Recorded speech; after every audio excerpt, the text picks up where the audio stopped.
I'm back in New York after a couple weeks off for Christmas break. Had a nice time. Got to go down to Houston, do things like play with the band. Just like this. Went to New Orleans for a little while and got to see things like this and this. But now I'm back in New York and it's cold. I think we have something like an Arctic blast or an Arctic freeze coming this weekend, which sounds like a pleasant frozen dessert drink, but it probably will be cold. Anyway, if you're just finding this channel, I pick out places in New York City to go explore and take you with me. Check out the rest of the episodes already on the channel and be sure to subscribe. Today we're gonna go see a couple historic houses, including one that has to do with Aaron Burr and one that has to do with Hamilton. Let's go.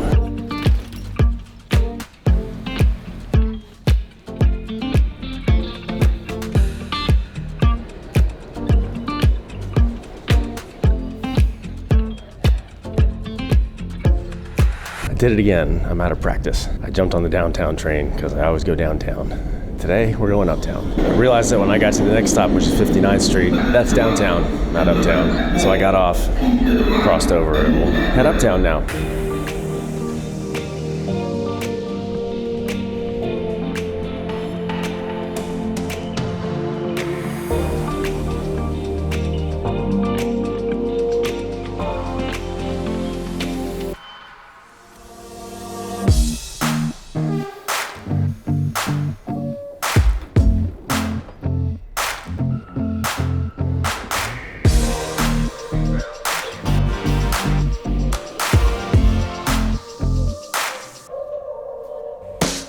So now we're in Upper Manhattan, but we got there through the Bronx. It's one of those things where on the east side, if you want to go uptown to the top of Manhattan, sometimes it's easier to just go up into the Bronx and then cut back over. But here we are, about 160th Street in Upper Manhattan.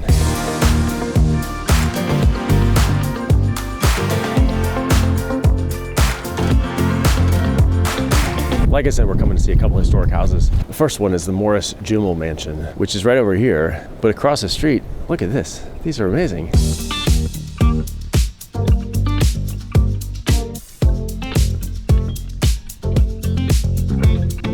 I don't know how old these are, but they're pretty cool. Anyway, the mansion's now across the street over there.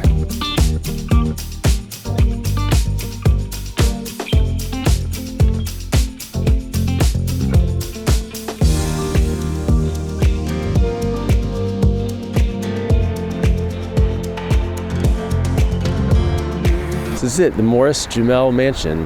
I think it's Jumel. Jumel?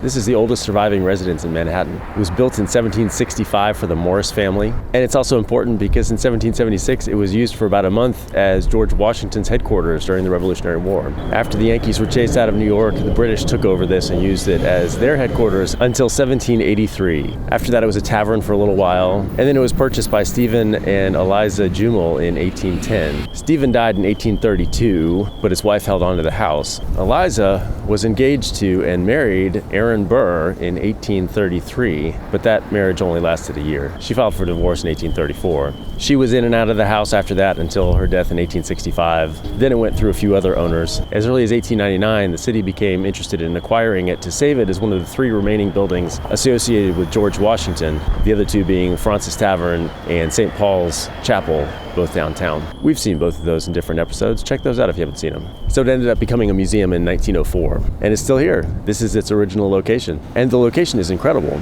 It's on top of this hill. I think before all the buildings, you could see out to the East River that way and the Hudson River that way. It's pretty nice.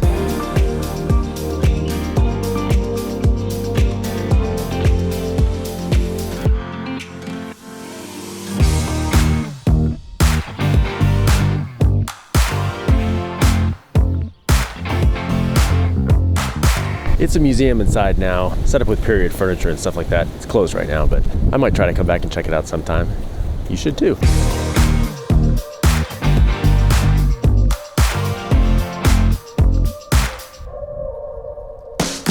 All right, let's head on to the next house. We gotta get back on the subway. It's chilly.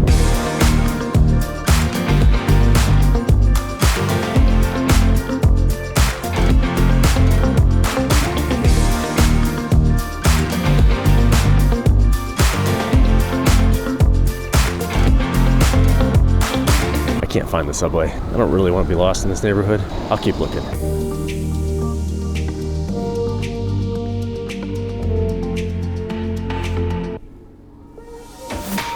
was so close. That's where I came from. I actually went that way. I see it up here.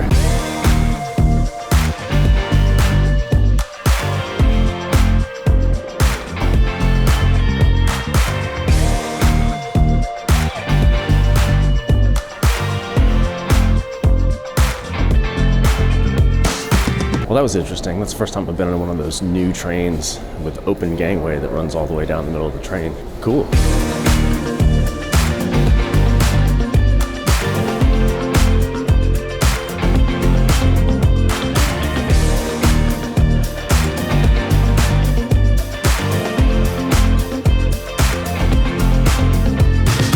Hey, look, bathrooms.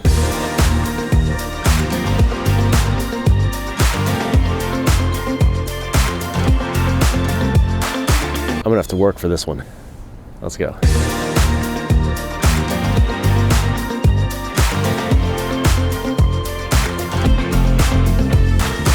Kind of out of breath. Well, that's what we came for. That's Alexander Hamilton's mansion, the Grange. We'll go over there in just a second. Look at this thing though, at the top of the stairs. I wasn't expecting that. I just had to look it up. That's Shepherd Hall. It's part of the City College of New York. That thing's beautiful. Anyway, this is Hamilton's Grange. I'm not sure which side's the front or the back yet. I think the front's on the other side. We'll walk around.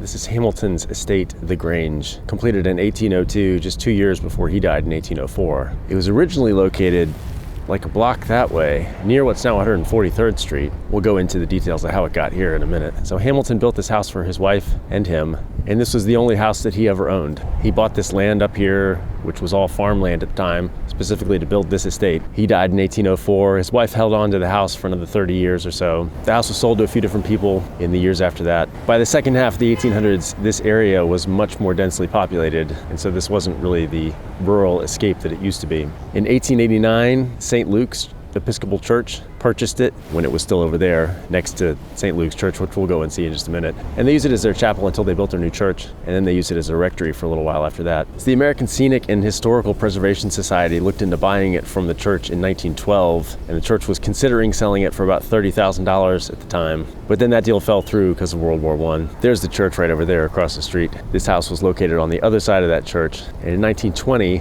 the apartment buildings that you can just see on the other side of the church were built, which sandwiched the house in between the apartments and the church. The Historical Society ended up buying the house in 1924, and then it was opened as a museum, but it went through periods of disrepair and got worse and worse and worse, even though thousands of people came to visit it every year. The National Park Service ran it. It got money from philanthropy and from the government. Ultimately, in 2008, it was moved from over there to over here across the street, and then it underwent huge renovations. And here it is today.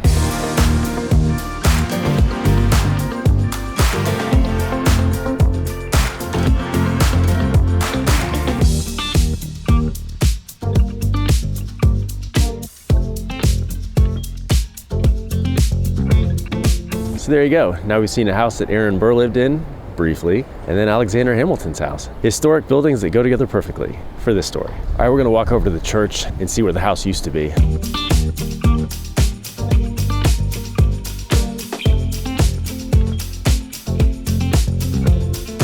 The church looks a little worse for wear. Here's a statue of Hamilton though. This was put up in front of the house when it was in this lot right here. And they moved the statue out of the way so they could move the house, and then they stuck the statue back here.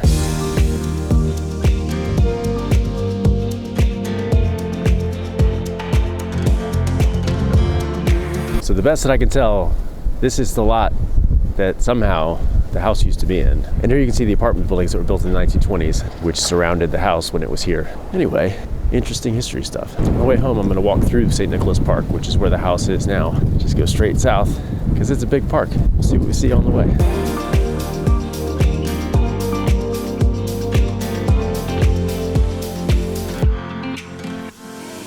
All right, we walk back down and around. The house is up there. We're gonna keep going this way now.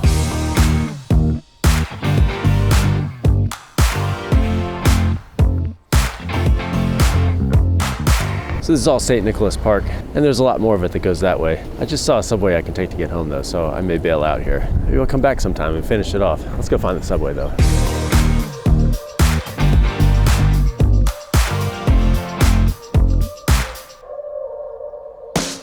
This is downtown. I want to go uptown. across the street.